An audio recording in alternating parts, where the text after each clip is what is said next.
Good afternoon. My name is Robert Stanley. It is Friday, June 7th, and this is my week 4 assignment for gunsmithing tools. This week, I will be going over the detailed strip of the Delta Firearms AR-15. This is the weapon that I have chose over the last couple weeks for a field strip and a few other assignments. So to start off, I got my Delta Firearms AR-15 right here. No ammunition in the chamber, no magazine, no live ammunition anywhere here on the workstation. So to start off, again, I have my AR-15 fully assembled. We're going to go ahead and move to the field stripping process. Only going to take me a couple minutes. This process is fairly quick and fairly fast. So I'm going to go ahead and get started.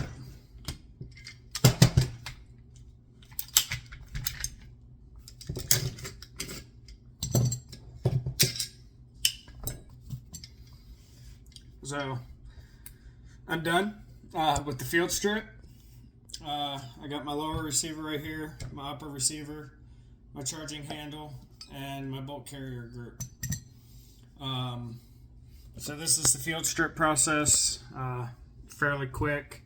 Probably the quickest way to clean your rifle without getting into every nook and cranny. If you just need to oil it, this is probably the best way to go ahead and go about. If you're taking your weapon out, hunting, shooting, whatever, you need a deep clean, that's when you need to start doing a detailed strip.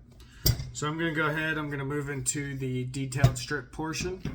I'm going to start off here with my lower receiver. The main things I'll be taking out of this are going to be the buffer spring and buffer, hammer and trigger, and retention bar. Because I have the mil-spec trigger, so I have the retention bar. Everything will be coming out of here. The one item I will not be taking off is my butt stock. I do have the armorer's wrench. It does fit. I just do not have a vise, whether it be a regular vise. I do have a gun vise, but it is plastic and will not withstand the pressure and the force that I need in order to remove this buttstock. So the buttstock will remain on the weapon for the detailed strip. So I'm going to go ahead and move forward. I'm going to start by taking out my buffer and buffer spring. In order to do that, I'm going to push in this little retention pin right here. And it's just buffer and buffer spring come right on out. In order to remove the trigger, here there are two retention pins right here. First retention pin I'm going to remove is this one up here, as this one holds the hammer in place. When removing it, I'm going to remove it from the right side here, on the right side of the weapon. Push it out, and I'm going to keep pressure on the hammer. If you don't keep pressure on the hammer will spring away. It'll fly away, being that it's under so much pressure here with the springs holding it in place. So I'm going to go ahead and start off by removing the hammer.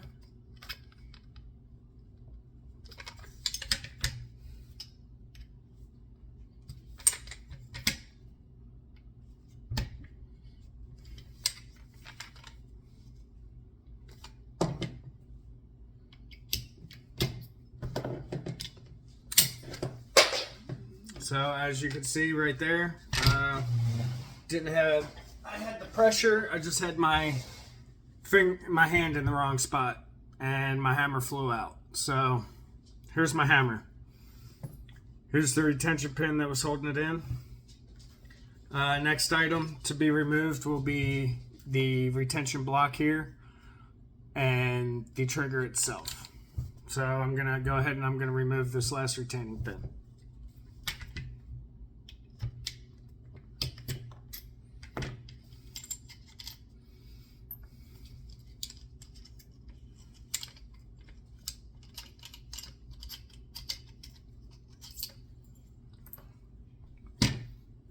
you go. I got my trigger and I got my retaining block here.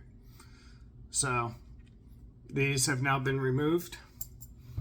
I have chosen to leave the safety in. You don't need to pull the safety to remove that trigger. Pull it out. You just pull it out at a slight angle. Same thing when putting it in. You're just going to place it at a slight angle to remove or insert the trigger. Next thing is going to be my bolt carrier group. I'm only basically taking this down as far as I'm willing to go. There's one piece on here, and I'll show it to you when the bolt comes out, that it is only recommended that an experienced armorer mess with. So I'm going to go ahead. I'm going to start by taking this little retention pin out here that holds the firing pin in place. So I got my pin, my firing pin. I'm going to take this little block out. Also helps hold the firing pin in position. And here's my bolt. Here's the bolt carrier. So the piece that I'm talking about right here that will not be coming off is this top piece right here on the bolt. It's got a little retention pin in here, and like I previously stated, this is only recommended for an experienced armor or somebody that knows what they're doing with it. I do not. Don't have the experience with it, so I will not be taking it apart. So from there, I'm going to move to my upper receiver. My upper receiver, very simple to take apart. All I got are my handguards here on place. You got the gas block, you got the muzzle, and the barrel. So I'm going to start off by taking off my handguards. My handguards aren't held on like most. Most have a housing up here that your handguard slides into place and then is locked in down here by this spring. Mine is held in and in place by 4 Allen key screws, 2 here at the base and 2 up here at the top. So in order to take my handguards off, I just unscrew these 4 and pull up and out.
Alright, now that my screws are taken out, like I was saying, all I gotta do is pull up and out for each handguard.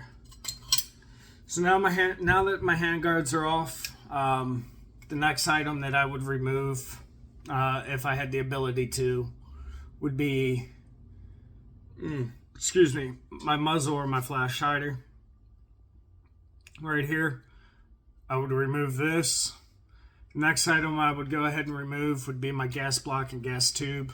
In order to do that, I would just take these 2 Allen key screws out, slide it off the barrel, and call it a day. It would be off. Next item after that would be the barrel itself. Again, the only reason I'm not taking this all apart is simply the vise that I have cannot withstand the amount of pressure it's going to take for me to break this free. But I would take my armorer's wrench, stick it in here after the gas tube has been removed, and break it free, pull it off. In order to put it all back together, simply I would start in reverse. Start with the upper receiver, put the barrel back on, tighten it down, check headspace, make sure everything is correct,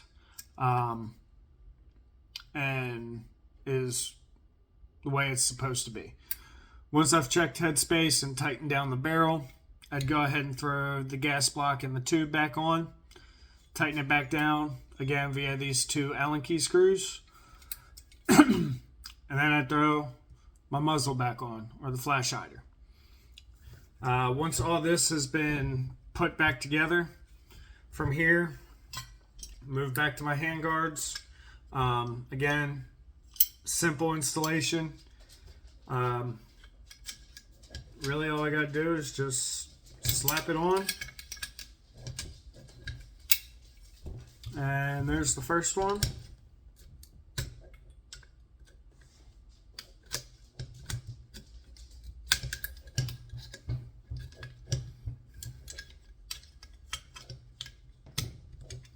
There you go. First one on. Second one, just as simple. There you go. Excuse me. From here, I'm going to go ahead and take those 4 screws that I took out, and I'm just going to go ahead, lay them here in the holes.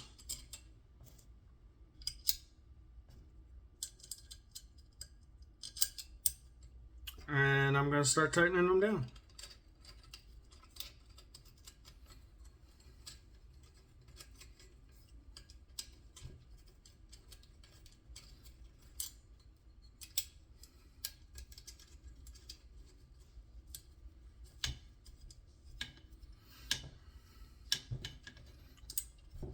Typically with any of these screws, I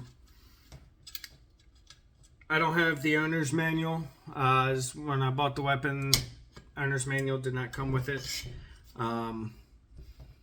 But for these, there's a small torque to these. I do not have the torque screwdriver for it. So I put these on hand tight. And by rule of thumb, to get a nice torque on them that I know will hold in place once they are in there nice and snug, just by turning the wrench, my little Allen key here just a little bit, I'll come in and I'll use my 90-degree portion right here, stick it in, and quarter turn. Quarter turn to a half a turn, all depending on how far I need to go. Right now, these are getting really tight with just a quarter turn.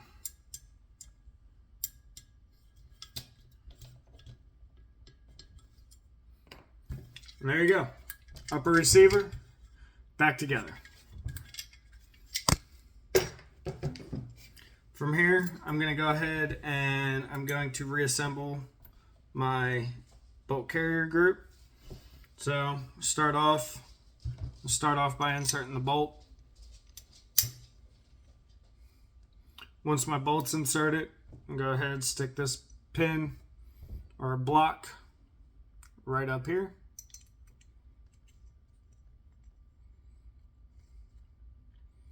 Once that is in place, I can now throw in the firing pin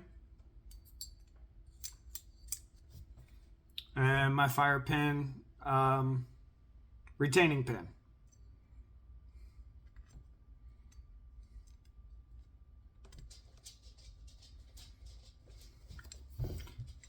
Bolt carrier group back together. Everything everything's working. Smooth, no jamming up, no nothing. So that is back together. Pretty simple. From here, I'm now going to move back to my lower receiver. First item of business is going to be the trigger and the retaining block here. I recommend that if you have the ability to, take your trigger and your retaining block, and if you have any ghost retainer pins. So in this instance, it would be, if you had a ghost retainer pin, it would look like this. Like you would throw your retainer pin in, it wouldn't stick out of either side, but it would at least hold the block and the trigger together. Being that I do not have any, I will be throwing my trigger in first, again at a slight angle, because I didn't remove the safety. But again, it's not hard to throw this thing in with the safety still in place. So from here, I'm gonna go ahead and put my finger here on the trigger to keep some pressure down, keep my trigger back, and I'm gonna go ahead and throw this retaining block in. Now that the retaining block is in, I could go ahead and insert one of my retaining pins here. I recommend, once you get to this point, if you don't have one of those small retaining pins, use a punch. I use a punch here. I just send it on through, and I just take my retaining pin that I had and just slide it right on through.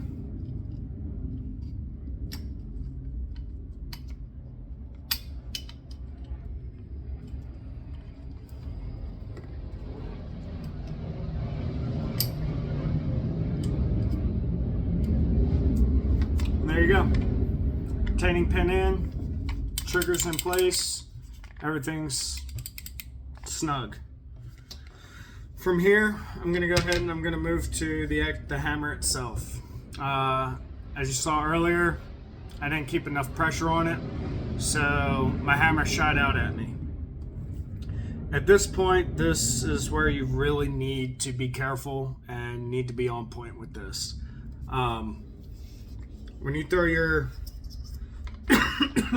hammer in, it's going to sit right there on top of those other springs, or to the sides of it. So you want to go ahead and place that in. Once that is in, you want to start pulling your hammer down and forward. So this is where you get your tension from and all your pressure. So at this point, it's very imperative that you keep all the pressure that you can here on this hammer, because when installing the retaining pin, until that retaining pin goes in, it's going to be really difficult to hold that hammer with one hand, try and hold the weapon with another hand, and try and push this in. Recommended that a vise is used. I've had some practice, so here we go. I got my hammer back in. Very first thing I'm going to do before I do anything else at this point, normally you would have a hammer block. Place the hammer block here in the magazine well, and it kind of just sits right here. It's just a hard plastic piece that you can use to dry fire your weapon. Dry firing your weapon, not recommend it really at all at any point in time. Sometimes you have to for functions checks, got it. it's necessary. In this case, you don't want to just let it go forward. You could actually damage something if you're not careful. So for this instance, I will be releasing the trigger, but without the hammer block. So I'm going to go ahead and throw my weapon on fire. As you see here, I'm going to place 2 fingers over here on top of this hammer. So that way when I pull this trigger, my hammer doesn't fly forward, but it should still release. And with some pressure, my fingers will start falling forward. So I'm going to go ahead and check my trigger. And there you go. Hammer's released. Right now it is working as intended. So I'm going to go ahead and I'm going to lock and reset the trigger and lock the hammer. So there you go. Hammer's locked into place. So far, so good. At the next part, if this was off, I would install my buttstock. Because without the buttstock, I can't have my buffer spring in here. So I'm going to go ahead, I'm going to insert my buffer spring with this one. It's not perfectly circular. So it's got some grooves here, here, and here. They are the flat parts of the groove or of this buffer. You could just go ahead, send it on down on that flat part. Once the flat part has made it past that little retention pin or spring, you want to turn your buffer. I mean, you could turn it, it's not going to affect, but you want to get it to one of these round portions of your buffer, as it gives it more space for that lock to kind of hold down on it.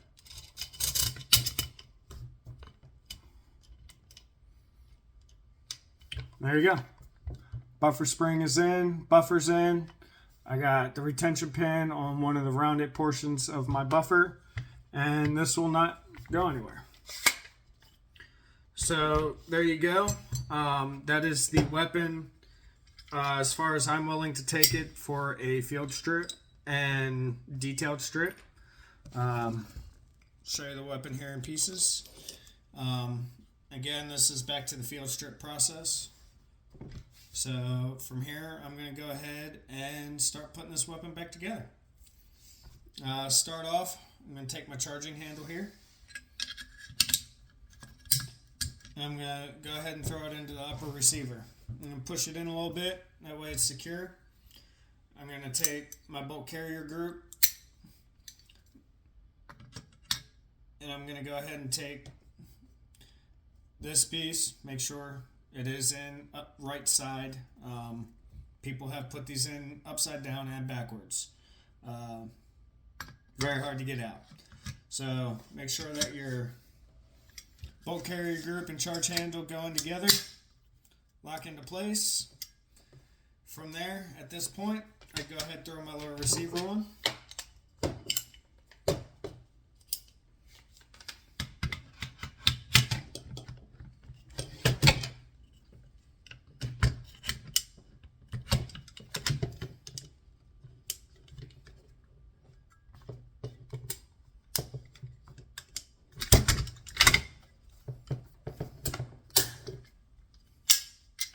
There you go. AR-15, fully assembled, back to the way it was.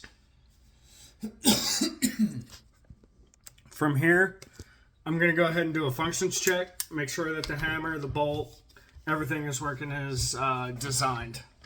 So from here, we're going to make sure the weapon is on safe. I'm going to go ahead and rack the charging handle. I like to lock mine to the rear. Make sure that everything is working. It locks when it's supposed to lock. It doesn't just fall forward. Kind of helps you know when you're actually firing too, that if this is locked, you know you're out of ammunition. So from here, I'm going to go ahead and walk the bolt forward.